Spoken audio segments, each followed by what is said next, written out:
अस्सलाम वालेकुम दोस्तों, कैसे हो आप सब। उम्मीद करता हूँ खैरियत से होंगे। मैं पठान नाज़िम आप सभी का हेलो लर्निंग यूट्यूब चैनल पर खैर मकदम करता हूँ, वेलकम करता हूँ। जैसा कि आप सब जानते हैं कि माह टीटी के फॉर्म फिल हो चुके हैं और आपका इम्तिहान 10 नवंबर 2024 को कंडक्ट करवाया जाएगा। इसी बात को मद्देनज़र रखते हुए हेलो लर्निंग यूट्यूब चैनल पर आपको माह टीटी से रिलेटेड क्लासेस प्रोवाइड की जा रही है। फ्रेंड्स, माहौलियाती मुताला यानी ईवीएस जिसे इन्वायरमेंटल स्टडीज़ कहते हैं, इसकी हमारी जो है तो ये 14वीं क्लास रहेंगी, जिसमें हम माहौलियात का मुताला हिस्सा अव्वल देख रहे हैं, जमात चाहरुम का। तो फ्रेंड्स, चलते हम टॉपिक की तरफ। गुज़िश्ता हमने 16 असबाक यानी कि 16 जो है तो चैप्टर देखे हैं। अब हमारा ये जो नेक्स्ट चैप्टर है मेरी तरबियत, तो इससे रिलेटेड जो इम्पोर्टेंट पॉइंट्स रहेंगे वो हम इसमें देखने वाले हैं। तो यहाँ पर ये जो पॉइंट होता है, क्या आप जानते हैं, तो ये हमारे लिए ज़रूरी है। तो यहाँ पर जो है तो शेर का बच्चा शिकार करना कैसे सीखता है, शिकार करके अपना पेट कैसे भरना, ये शेर के बच्चे को पैदाइश से ही मालूम नहीं रहता। शिकार करना उसे उसकी माँ और गिरोह के दूसरे शेर सिखाते हैं। पैदाइश के 2 हफ्ते बाद तक बच्चे बहुत नाजुक होते हैं, वो अपनी आंखें तक नहीं खोल पाते, इसलिए उनकी माँ उन्हें सबसे छुपा कर रखती है। ये बच्चे जब 8 हफ्ते के हो जाते हैं तो माँ गिरोह के दूसरे शेरों से उनकी पहचान कराती है। इस तरह गिरोह के दूसरे शेर भी बच्चों की देखभाल करने लगते हैं। उनकी उम्र 3 माह होने तक सब ही उनका लाड प्यार करते हैं। इसके बाद उनकी शिकार करने की तरबियत शुरू होती है। शिकार करने में माहिर होने के लिए 2-3 साल का अरसा लग जाता है। तो यहाँ पर नेक्स्ट जो पॉइंट दिया हुआ है कि क्या आपने हाली रघुनाथ बर्फ या समीप अनिल पंडित के नाम सुने हैं। हाली ज़िला थाना के एक तालुका शाहपुर में रहने वाली लड़की है। हाली ने अपनी बड़ी बहन को चीते के मुंह से बचाया था। समीप ने कोठे में बंधी हुई एक भैंस को आग से बचाया। उन कारनामों के लिए दोनों बच्चों को जनवरी 2013 में वज़ीर आज़म के हाथों बहादुरी के कौमी अवार्ड वीरता पुरस्कार से नवाजा गया। तो इस तरीके से हाली और जो दूसरी बच्ची है समीप, उन्होंने जो है तो बहादुरी का जो है तो कारनामा अंजाम दिया और वज़ीर आज़म के हाथों 2013 के जनवरी महीने में उनको जो है तो वीरता के पुरस्कार से नवाजा गया। तो इस तरीके से यहाँ पर क्या आप जानते हैं कि बाबा आमटे ने अपनी सारी ज़िंदगी समाजी खिदमत के लिए वक्फ कर दी। जुज़ामी नाबीना और माजूर अफराद को उनके पैरों पर खड़ा करना उनकी ज़िंदगी का मकसद था। उनके इस काम में उनकी बीवी साधना ताई ने उनका भरपूर साथ दिया। उनके लड़के और बहुओं ने भी उनके इस काम को आगे बढ़ाया और अब उनकी तीसरी नस्ल भी इस काम में उनकी मदद कर रही है। वालिदैन दादा दादी की शुरू की हुई समाजी खिदमत को जारी रखने की इस मिसाल से हमें भी तहरीक मिलती है ना। तो इस तरीके से जो है तो बाबा आमटे से रिलेटेड इन्फॉर्मेशन भी दी हुई है। समाजी खिदमत जो है तो उन्होंने अंजाम दी थी। नेक्स्ट है, हमने क्या सीखा कि छोटे से बड़े होते हुए हम जो ढेर सारी चीज़ें सीखते हैं उससे हमारी तरबियत होती है। हमारी तरबियत में हमारे वालिदैन और क़रीबी रिश्तेदारों का अहम किरदार होता है। हम अपने दोस्त, सहेली और पास पड़ोस से भी कुछ न कुछ सीखते रहते हैं। हमें तवज्जो से जो अखलाक व आदाब सिखाए जाते हैं उससे हम बहुत कुछ सीखते हैं। हम अपने अतराफ़ से भी बहुत सारी बातें सीखते हैं। नेक्स्ट पॉइंट देखेंगे, ख़ानदान और पड़ोस में होने वाली तब्दीलियाँ। तो जो तब्दीलियाँ धीरे धीरे होती है, कुदरती तौर पर जो है तो होती है, उन्हें कुदरती तब्दीलियाँ कहते हैं। अब यहाँ पर जो है तो क्या आप जानते हैं, ये इम्पोर्टेंट टॉपिक रहेगा। तो परिंदे भी नक्ल मकानी करते हैं, यानी एक जगह से दूसरी जगह जो है तो वो जाते हैं। ग़िज़ा और मस्कन के लिए अनगिनत परिंदे नक्ल मकानी करते हैं।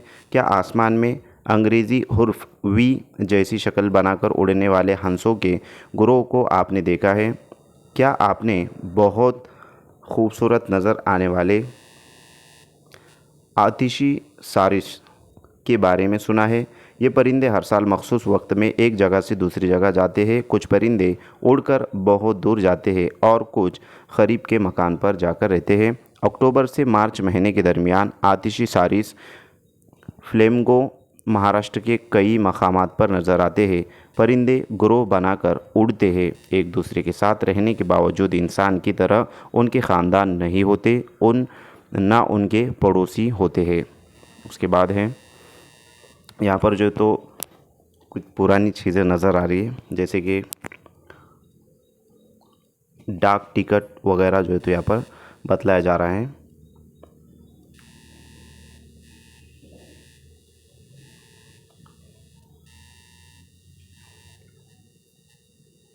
वक्त को मद्देनज़र रखते हुए फ्रेंड्स हम इम्पोर्टेंट टॉपिक देख रहे हैं, और आपको अगर ये बुक चाहिए तो आप इसको डाउनलोड भी कर सकते हैं। अब डाउनलोड की जो प्रोसेस है वो हमने आपको उसके बारे में एक वीडियो जो है तो बनाया है कि बाल भारती बुक किस तरीके से डाउनलोड करें। तो पहली जमात से 12वीं जमात तक की बुक आप वहाँ से डाउनलोड कर सकते हो। उसकी लिंक भी डिस्क्रिप्शन में दी जा चुकी है, वहाँ से जाकर के आप चेक कर सकते हो।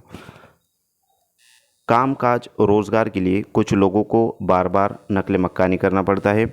गन्ना तोड़ने वाले मज़दूर या तामीर का काम करने वाले मज़दूर ऐसे कई लोग जहां काम मिले वहां नकल मकानी करते हैं। इस तरह बार बार नकल मकानी करने वाले सरपरस्तों की लड़के लड़कियों को मकामी स्कूल में दाखिला दिया जाता है। उसके बाद ये जो इम्पोर्टेंट टॉपिक जो है तो रहेगा कि हमने क्या सीखा। ख़ानदान में अफराद की तादाद एक जैसी नहीं रहती। शादी, पैदाइश, मौत और नकल मकानी की वजह से हमारे ख़ानदान में अफराद की तादाद कम ज़्यादा होती रहती है। नकल मकानी की वजह से हम मुल्क के तनों से वाकिफ़ होते हैं। त्यौहार, ग़िज़ाई अशिया, रस्म व रिवाज में फ़र्क देखने का मौका मिलता है। अपने ख़ानदान में जिस तरह तब्दीलियाँ होती है, पड़ोसियों के ख़ानदान में भी तब्दीलियाँ होती रहती है। एक दूसरे की मदद करने की वजह से पड़ोसियों के साथ हमारे ताल्लुक़ात मुखलिसाना हो जाते हैं। पुरखुलूस और दोस्ताना ताल्लुक़ की वजह से हमारी इज्तिमाई ज़िंदगी खुशगवार होती है। नेक्स्ट टॉपिक है मेरा मसरत बख्श स्कूल। तो स्कूल के बारे में जो है तो यहाँ पर दिया हुआ है कि क्या आप जानते हैं, ये कहानी ज़िला रत्नागिरी के कोलूली गांव की है। उस्ताद बच्चों को डाक का निज़ाम समझाने के लिए डाक खाने ले गए। उन्होंने बच्चों को डाक की तमाम मालूमात दी। इस काम का बच्चों को अमली तजुर्बा हासिल होने के लिए उन्होंने एक मजाक किया। तमाम बच्चों के नाम उन्होंने एक एक ख़त भेजा। इस ख़त में उस तालिब इल्म की तालीमी तरक्की, खेल में तरक्की, मिजाज, पसंद नापसंद के ताल्लुक़ से मालूमात दी। अपने नाम ख़त देखकर बच्चों को बड़ी खुशी हुई। आहा मेरे नाम भी ख़त आया, ऐसा कहते हुए वो सबको ख़त बताने लगे। उनमें से कुछ बच्चों ने उस्ताद के ख़त का जवाब भी भेजा। दिवाली पर तमाम तलबा ने मिलकर उस्ताद को तहनीती ख़त भेजा। कुछ दिनों बाद उस्ताद ने बच्चों को सिखाया कि ईमेल से ख़त किस तरह भेजा जाता है। उस्ताद के ज़रिए भेजे गए एक ख़त की वजह से बच्चों में नया जोश पैदा हुआ। बच्चों का स्कूल मसरत बख्श स्कूल बन गया। तो हमें भी जो है तो एज़ अ टीचर ये तमाम चीज़ें जो ऑनलाइन है वो हमारे तलबा को सिखाना चाहिए, क्योंकि उनमें भी जो है तो नई चीज़ जो है तो सीखने की जुस्तजू और तड़प पैदा हो, ताकि वो भी कुछ नया सीखें। और आज का जो तालीमी क्या कहेंगे उसको, जो 360 डिग्री का जो सर्कल है, जिसमें बच्चों को उसके मुताबिक, यानी हर बच्चे को उसके मुताबिक जो है तो उसकी दिलचस्पी के मुताबिक तालीम देना चाहिए। नया तालीमी जो पॉलिसी है उसमें ये चीज़ें बतलाई गई हैं, जो 5+3+ 3+4 का जो क्राइटेरिया यहाँ पर है, तो वो सीटेट में आपको बाकायदा तरीके से समझाया जाएगा। और इस पर हम अपनी क्लास भी हमारी गुज़िश्ता हो चुकी है कि किस तरीके से जो है तो तलबा की दिलचस्पी से मुतालिक तलबा को टीचिंग करना चाहिए। उसके बाद है स्कूल की वजह से हमको मुख्तलिफ़ दोस्त और सहेलियाँ मिलती है। स्कूल की वजह से हमें हमारे मुल्क के तनों की पहचान होती है। हर लड़के और लड़की को स्कूल में तालीम हासिल करने का लुत्फ़ मिलना चाहिए। हर लड़के लड़की और मख़सूस ज़रूरतें रखने वाले बच्चों को भी तालीम हासिल करने का हक़ है। एक दूसरे की मदद करना और एक दूसरे से मदद लेना सीखने से तालीम में लुत्फ़ आता है। नेक्स्ट टॉपिक है मेरी ज़िम्मेदारी और हसासियत। अब यहाँ पर कुछ चीज़ें नज़र आ रही है तो और उसे गलती का एहसास हो गया। तो अब किस तरीके से जो तो गलती राहिल ने किया था शायद। राहिल की दादी अम्मा रोज़ाना उसके स्कूल से आने का इंतज़ार करती थी। स्कूल से घर आने पर उसे खाना देती थी। स्कूल में क्या क्या हुआ इसके बारे में पूछती थी। राहिल अपनी दादी अम्मा से बात करने में बेजारगी महसूस करता। वो सोचता कि कब खाना ख़त्म हो और वो टीवी पर कार्टून शो देखें। राहिल ठीक से बात नहीं करता तो दादी अम्मा को बहुत बुरा लगता। दादी को उदास देखकर अम्मी और अब्बू को भी अच्छा नहीं लगता। एक दिन अब्बू ने राहिल को उसके गलत रवैये का एहसास दिलाया। तब से राहिल ने दादी अम्मा से गुफ्तगू में टाल मटोल करना बंद कर दिया। वो दादी अम्मा से मोहब्बत से बातचीत करने लगा। उसके बाद है घर या पड़ोस में मरीज़ हो तो आप क्या करेंगे। तो फ्रेंड्स ये जो है तो तलबा के लिए दिया गया है। हम यहाँ पर देखते हैं कि क्या आप जानते हैं कि हमारे मुल्क से पोलियो का ख़ात्मा करने में हमें कामयाबी हासिल हुई है। आलमी इदारे सेहत जिसे WHO कहते हैं, वर्ल्ड हेल्थ ऑर्गेनाइजेशन कहते हैं, उसने उसके लिए हमारे मुल्क की तारीफ़ की है। गुज़िश्ता कई बरसों से पोलियो ख़ात्मा मुहिम जारी रहने से हमारा मुल्क पोलियो पर क़ाबू हासिल कर पाया है। 2 बूंद ज़िंदगी के ये जुमला किसके मुतालिक है इसके बारे में मालूमात हासिल कीजिए। तो फ्रेंड्स ये जो जुमला है पोलियो से मुतालिक है।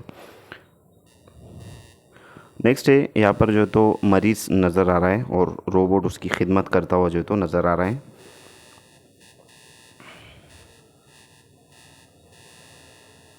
उसके बाद ये एक टेबल आपको जो है तो यहाँ पर नज़र आ रहा है कि द ब्रेल अल्फ़ाबेट यानी जिसको ब्रेल लिपि कहते हैं, जो है तो 6 पॉइंट्स पर मुनहसर होती है, 6 बिंदुओं पर जो है तो आधारित होती है। ये सीटेट में भी पूछा जाता है ब्रेल लिपि के ताल्लुक़ से। तो हर कॉलम में आपको जो है तो 6 पॉइंट नज़र आ रहे हैं। तो ब्रेल लिपि 6 बिंदुओं पर जो है तो आधारित होती है, आपको जो है तो समझना है। और उसके ताल्लुक़ से ये तमाम इन्फॉर्मेशन यहाँ पर दी हुई है कि ए किस तरीके से बनेगा, बी किस तरीके से बनेगा वगैरह। और यहाँ पर ये हाथों के ज़रिए जो है तो ABCD बतलाया गया है।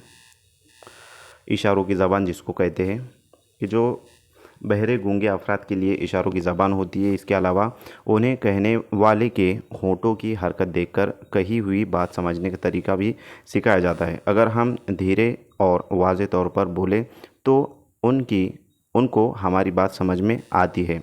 अगर हम उनसे धीरे धीरे और वाज़े तौर पर बात करें तो उनसे गुफ्तगू कर सकते हैं। बहरे गूंगे अफराद के लिए इशारों की ज़बान में टीवी पर ख़बरें भी नशर की जाती है। उसके बाद है हमने क्या सीखा। उससे पहले क्या आप जानते हैं कि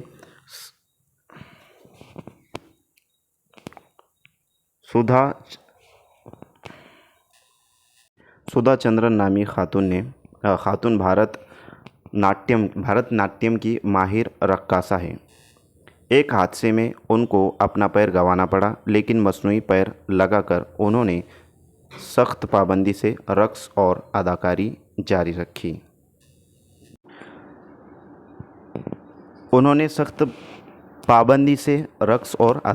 रखी। उसके बाद है रविंद्र जैन नाबीना है। रविंद्र जैन एक जो तो व्यक्ति है, एक इंसान है जो नाबीना है। उन्होंने कई फिल्मों और टीवी सीरियलों में मौसीकी दी है। उनकी बेहतरीन मौसीकी के लिए उन्हें कई एजाज़ात मिल चुके हैं। शरद गायकवाड़ एक हाथ शरद गायकवाड़ का एक हाथ कमज़ोर था, लेकिन तैराकी के मुकाबले में उन्होंने अपना मुल्क का नाम दुनिया में रोशन किया। उसके बाद है हमने क्या सीखा, ये इम्पोर्टेंट रहेगा कि हमारे ख़ानदान और इलाके के अफराद की दिक्कतें समझना, वक्त पड़ने पर उनकी मदद करना हसासियत कहलाता है। हमारे अतराफ़ या ख़ानदान में मौजूद ज़ईफ़, मरीज़ और मख़सूस ज़रूरतें वाले अफराद के साथ हमें मोहब्बत और हमदर्दी के साथ पेश आना चाहिए। हसासियत की वजह से हम में मदद करने की ख्वाहिश बढ़ती है। नेक्स्ट है इज्तिमाई ज़िंदगी के लिए नज़्म व नस्क। तो यहाँ पर इज्तिमाई ज़िंदगी से मुताल्लिक़ बात हो रही है। अब कुछ वजह पेश आई यहाँ पर जिसकी वजह से जो है तो सब परेशान नज़र आ रहे हैं। क्या आप जानते हैं, ये इम्पोर्टेंट रहेगा कि अगर पढ़ाई की मनसूबाबंदी करें तो पढ़ाई अच्छी तरह हो सकती है। ये किस तरह करेंगे, तो जैसे कि हमारा टीटी का एग्ज़ाम है और सीटेट का भी है, उसके बाद टेट का भी है महाराष्ट्र वालों का। तो किस तरीके से जो है तो हम स्टडी करेंगे, ये हमारे वास्ते भी जो है तो बहुत कारआमद साबित होगा। तो यहाँ पर हम देखेंगे रोज़ाना की पढ़ाई का वक्त मुकर्रर करके उस पर सख्ती से कारबंद रहे। हर हफ्ते पढ़ाई के लिए जो काम करना हो उसकी फ़हरिस्त बनाएं। मसलन माहौल की तालीम, तजुर्बात 3 को पढ़ना या रियाजी में आशारिया की जमा तफरीक के सवालात हल करना वगैरह। फ़हरिस्त में दर्ज किए हुए काम तयशुदा मंसूबे के मुताबिक पूरे करें। हर मज़मून की पढ़ाई के लिए काफ़ी वक्त रखें। मुश्किल मज़मून की पढ़ाई की तरफ से लापरवाही ना बरतें। उसका मुताला पहले कर लें।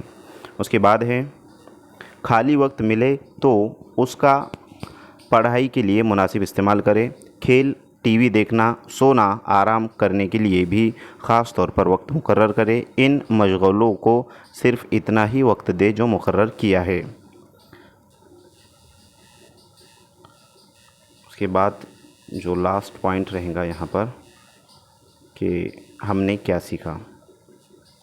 कोई भी काम करने के लिए नज़्म नस्क ज़रूरी है।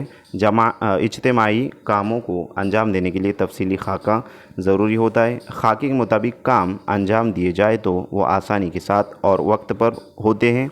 स्कूल इंतज़ामी कमेटी तलबा और तालिबात की शख्सियत संवारने के लिए काम करती है। लोगों की रोज़मर्रा ज़िंदगी में मसाइल हल करने के लिए मकामी सरकारी इदारा काम करता है। उसके बाद है आमदोरफ़्त और ख़बर रसानी। आमदोरफ़्त से मुराद एक चीज़ को दूसरी जगह ले जाना और ख़बर रसानी यानी ख़बर जो है तो देना। इस तरीके से यहाँ पर बतलाया गया है। इंसान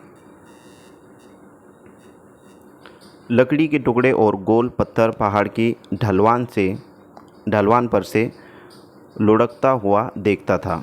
ऐसा माना जाता है कि उस मुशाहदे से उसे पहिया बनाने का ख़याल आया, यानी चाक जो है तो बनाने का उसको ख़याल आया। माजी में चीज़ें खींचने के लिए लकड़ी के तख्ते इस्तेमाल किए जाते थे, यानी पुराने ज़माने में जो है तो लकड़ी के तख्ते इस्तेमाल किए जाते। जैसे आपको यहाँ पर नज़र आ रहा है कि एक शिकार जो है तो वो लेकर जा रहा है। बाद में उन तख्तों को पहिए जोड़ने पर आमदोरफ़्त की रफ़्तार बढ़ गई। वक्त और मेहनत की बचत होने लगी। पहिए की ऐजाद इंसान की तरक्की में एक अहम मरहला है, अहम रोल जो है तो अदा किया है इंसान ने वहाँ पर। क्या आप जानते हैं जदीद ज़माने में आमदोरफ़्त के तरक्की याफ्ता ज़राए वजूद में आए हैं, लेकिन आज भी दुनिया के कई हिस्सों में आमदोरफ़्त के लिए इंसान और जानवरों का इस्तेमाल किया जाता है। मसलन दुश्वार गुज़ार इलाकों में भी याक, रेगिस्तान में ऊँट, ऊंचाई पर जाने के लिए पालकी डोली इस्तेमाल करते हैं। याक जो है तो ये एक किस्म का जानवर है। उसके बाद है पानी, हवा, ये बहने वाली अशिया है। इनको लाने ले जाने के लिए पाइप का इस्तेमाल करते हैं। पुराने ज़माने से आब रसानी नलों के ज़रिए की जाती है। मादनी तेल, कुदरती गैस और एहतराक पजीर अशिया को पाइप के ज़रिए पहुंचाना महफूज होता है। ख़ाम तेल तेल के कुएं से तेल साफ़ करने के कारखानों तक पाइप के ज़रिए पहुंचाया जाता है। इसी तरह कुछ इलाकों में साफ़ तेल बाज़ार में पाइप के ज़रिए ले जाया जाता है।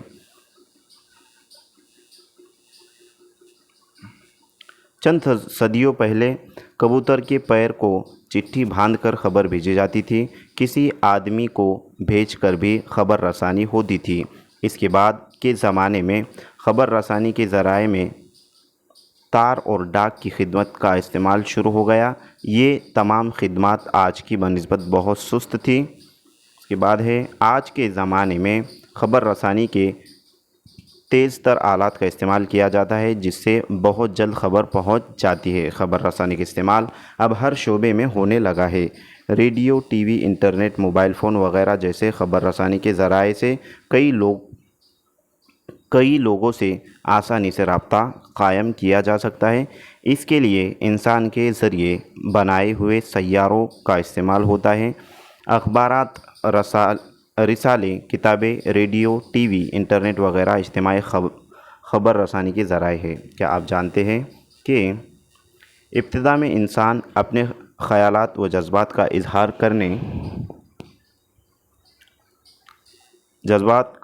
करने के लिए हाथ हिलाता, इशारे करता, मुख्तलिफ़ किस्म की आवाज़ें निकालता था। इसके बाद ख़ास बातों के लिए मख़सूस आवाज़ों का इस्तेमाल करने लगा। उस तरह से इंसान को आवाज़ मिली और ज़बान वजूद में आई। ज़बान के बाद इंसान ने तहरीर की ईजाद की। गार की दीवार, लकड़ी वगैरह पर वो अपने ख़यालात तस्वीरी शक्ल में कुंदा करने लगा।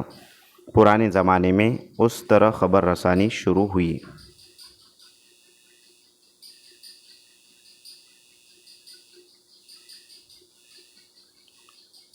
उसके बाद है बिल्ली, कुत्ते, चिड़िया, कौवे जैसे जानवर और परिंदे मखसूस हालात में मखसूस आवाज़ निकालते हैं।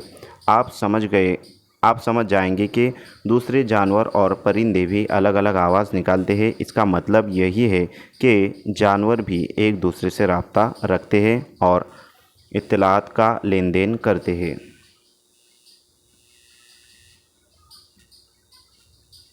तस्वीर का मुशाहिदा कीजिए कि क्या यहाँ दी हुई तस्वीरों में तफरीह के ज़राए और आपकी फ़हरिस्त एक जैसी है। तो ये तलबा के लिए है।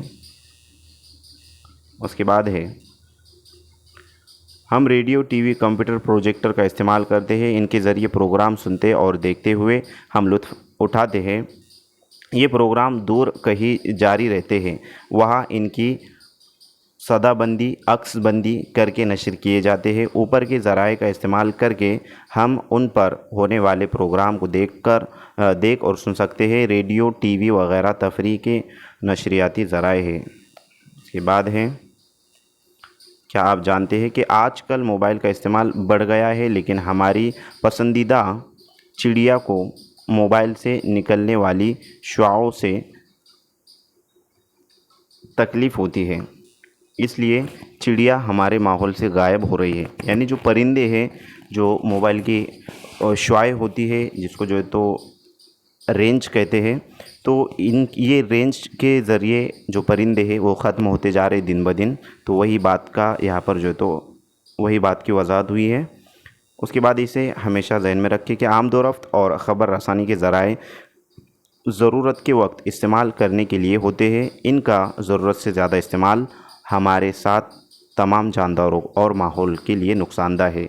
तो मोबाइल का ज़्यादा इस्तेमाल भी जो है तो नहीं करना चाहिए। और ख़ुसूसन जो छोटे बच्चे होते हैं, उनको जो है तो मोबाइल का ज़्यादा शौक़ होता है, तो उनके पास भी मोबाइल नहीं देना चाहिए, क्योंकि उससे आँखों को चश्मा लगने के चांसेस ज़्यादा होते हैं और आँखों की जो बीनाई है वो जाने का जो है तो ख़तरा होता है। मुख्तलिफ़ ज़मानों में इस्तेमाल होने वाले आमदोरफ़्त के ज़राए मुख्तलिफ़ के मुतालिक मालूमात हासिल की।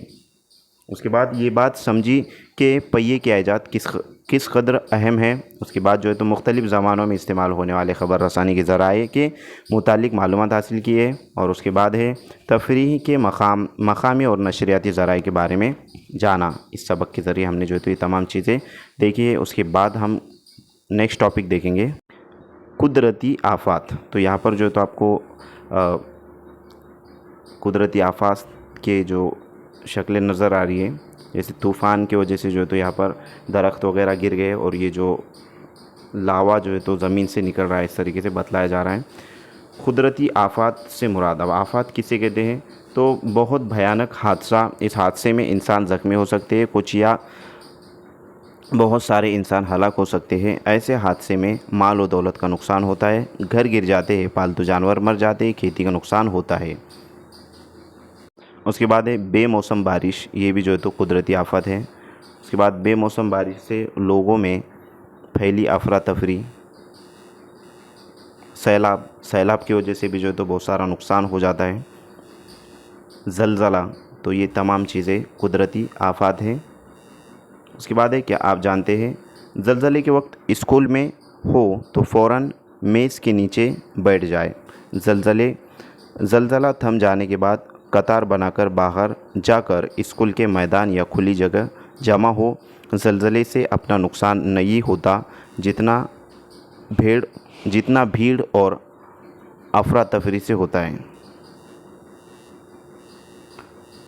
तो ज़लज़ले से जो है तो नुकसान नहीं होता, लेकिन अफरा तफरी से और भीड़ से जो है तो नुकसान होता है। उसके बाद है सुनामी, जैसे कि 2004 में सुनामी मुंबई में जो है तो आई थी, तो बहुत सारा नुकसान वहाँ पर हुआ था। सुनामी यानी कि जो समंदर की लहरें होती है, जैसे कि यहाँ पर बतलाया जा रहा है। उसके बाद है, क्या आप जानते हैं कि बड़े शहरों और हर ज़िले में कुदरती आफ़ात के बाद ज़िंदगी मामूल पर लाने के लिए क्या करना है ये तय होता है। इसके लिए ख़ास तौर पर तरबियत याफ्ता लोगों की टीम होती है। ज़रूरत पड़ने पर फ़ौज के जवानों की मदद ली जाती है। उसके बाद है, हमने क्या सीखा। बरसात के मौसम के मखसूस अरसे के अलावा दूसरे मौसम में होने वाली बारिश को बेमौसम बारिश कहते हैं। खेत में पानी जमा होने से सरमा की फसल सड़ जाती है। बेमौसम बारिश के साथ ओले गिर सकते हैं, यानी बर्फ़ के जो छोटे छोटे टुकड़े होते हैं जिसको गार कहते हैं आम ज़बान में, वो गिरते हैं। ओलों की चोट से इंसान और जानवर ज़ख्मी होते हैं, फसल और बागों का नुकसान होता है। बरसात के मौसम में ज़्यादा बारिश होने से नदी के पानी की सतह बढ़ जाती है, उसे सैलाब कहते हैं। कभी कभी सैलाब का पानी आबादी में दाखिल हो जाता है, घर गिर जाते हैं, इंसान और मवेशी डूबकर हलाक हो जाते हैं। रोज़मर्रा ज़िंदगी में रुकावट पैदा हो जाती है, सैलाब का पानी कम होने तक ऊँचे मकाम पर जाए। उसके बाद है, ज़मीन के अंदर चट्टानों में हरकत होने पर लहरें पैदा होती है, इसको ज़लज़ला कहते हैं। ज़लज़ले की वजह से मकानात लरज़ जाते हैं, चीज़ें धड़ाधड़ गिरती हैं, मकानात गिरकर ढेर में तब्दील हो जाते हैं, इनके नीचे दबकर इंसान हलाक हो जाते हैं, पालतू जानवर ज़ख्मी होते या मर जाते हैं। ज़लज़ला आए तो पलंग या मेज़ के नीचे बैठ जाए या दरवाज़े की चौखट में खड़े हो जाए। जब समंदर में ज़लज़ला आता है तो समंदर में ऊंची लहरें उठती है, उन्हें सुनामी कहते हैं। साहिल पर मौजूद इंसानी बस्ती में ये लहरें आने पर बहुत ज़्यादा नुकसान होता है। अब इसे हमेशा जहन में रखें कि कुदरती आफ़ात के बारे में मालूमात हासिल करने पर आप जानेंगे कि आफ़ात की वजह से होने वाले नुकसानात से बचने के लिए क्या किया जा सकता है। उसके बाद का जो लास्ट पॉइंट है हमारा, कि क्या हम माहौल को ख़तरे में डाल रहे हैं। किताब का जो है तो ये लास्ट पॉइंट रहेगा, जमात चाहरों की हिस्सा अव्वल का माहौल का मुताला। 20 साल पहले और आज, ये दो तस्वीरें आपको नज़र आ रही हैं, बगौर इसका जो है तो मुशाहिदा कीजिए। उसके बाद है,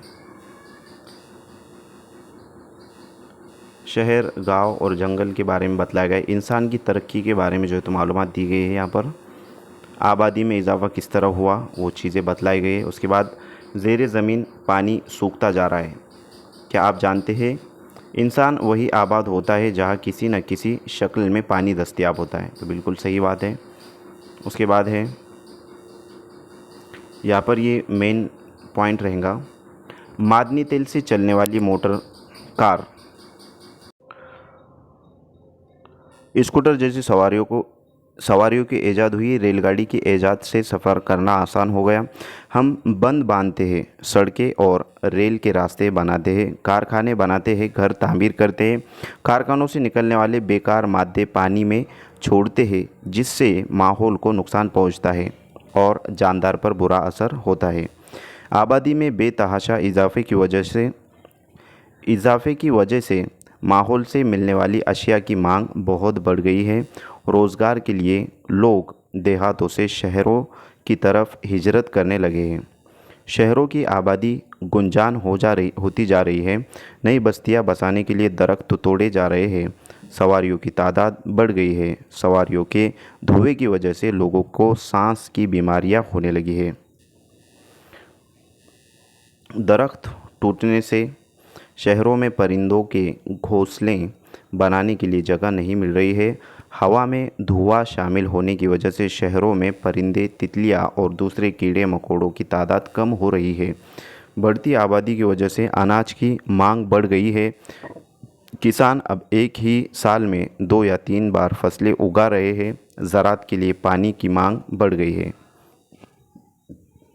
कोकण में खेतों को माजी में रहट चंबू से पानी दिया जाता था और महाराष्ट्र के दूसरे इलाकों में मोट के ज़रिए पानी दिया जाता था।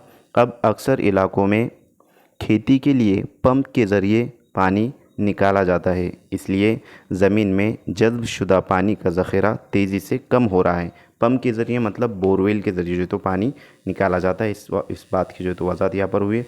नेक्स्ट है, लास्ट पॉइंट है कि इसे हमेशा जहन में रखें कि अपनी ज़रूरतों के लिए माहौल से अशिया हासिल करते वक्त हमें ये ख्याल रखना चाहिए कि इसका माहौल पर बुरा असर ना हो।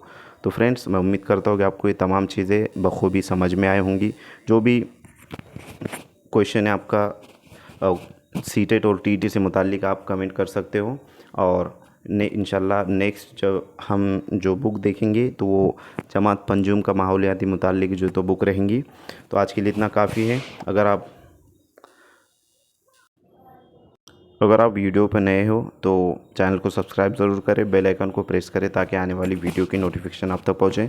और इंशाल्लाह जल्द से जल्द हम ये तमाम चीज़ें जो ईवीएस की जो किताबें हैं मतलब माहौलियाती मुताल्ला और साइंस की, तो 8वीं जमात तक की ख़त्म करने की कोशिश करेंगे, जिसमें इंपॉर्टेंट पॉइंट हम लेने वाले हैं। और अपने उन दोस्तों में ज़्यादा से ज़्यादा शेयर करें जो महा टीटी या सीटेट की तैयारी कर रहे हैं। Thank you for watching my video. Thank you very much Indeed for your cooperation and have a nice day.